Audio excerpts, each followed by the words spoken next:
இந்த அருட்பெருஞ்சோதி அகவல் முழுவதும் காண கிடைக்கின்ற செய்தி, அகவல் என்றாலே தமிழ் கோழி கூவுகிறதுன்னுவாங்க.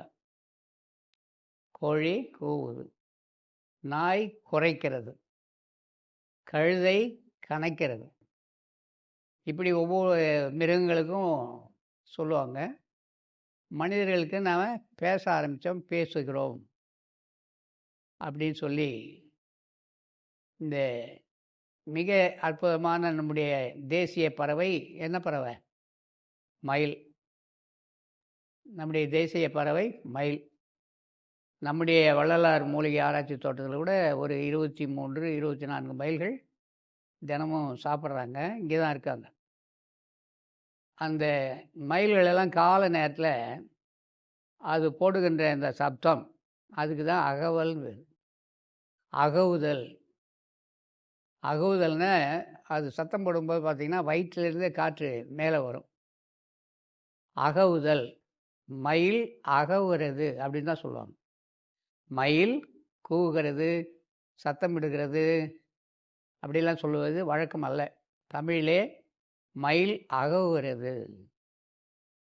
நம்முடைய அக அனுபவத்திலே வள்ளல் பெருமான் கண்ட அனுபவம், மேலே ஒளியை மயிலாகவும் அந்த நாதம் என்று சொல்கின்ற சப்தத்தை குயிலாகவும் பாடல்களையே பாடியிருக்கின்றார்கள். அது அக அனுபவம். வானத்தின் மீது, வானம்னா ஆகாயம், நம்முடைய நெற்றி தொடங்கி உச்சி வரைக்கும் இருக்கிற பகுதி ஆகாயம். இந்த ஆகாய பகுதியிலே சத்தத்தை தான் கேட்டதாகவும் அந்த ஒளியை தான் கண்டதாகவும் பெருமான் மிக அழகாக வானத்தின் மீது மயில் ஆடக் கண்டேன், மயில் குயிலாச்சுதடி அக்கச்சின்னு சொல்லுவார். ஏன் இங்கே அக்கச்சி அப்படின்னு போடுறாரு? ஒரு சொல்லு நாம் சொல்லுகிறோம். தமிழ் அக்கு என்ற அந்த சொல்லுதான் இரண்டையும் ஒன்றாக இணைக்கக்கூடிய ஒரு பகுதி. ஆ ஆ படிக்கிறோம். ஆ என்ற ஒலி குறிப்புக்கு வள்ளல் பெருமான் நிறைய விளக்கம் கொடுத்துருக்கார். ஆ என்ற சொல் மனித இனம் உற்பத்தியாகின்ற ஸ்தானம்.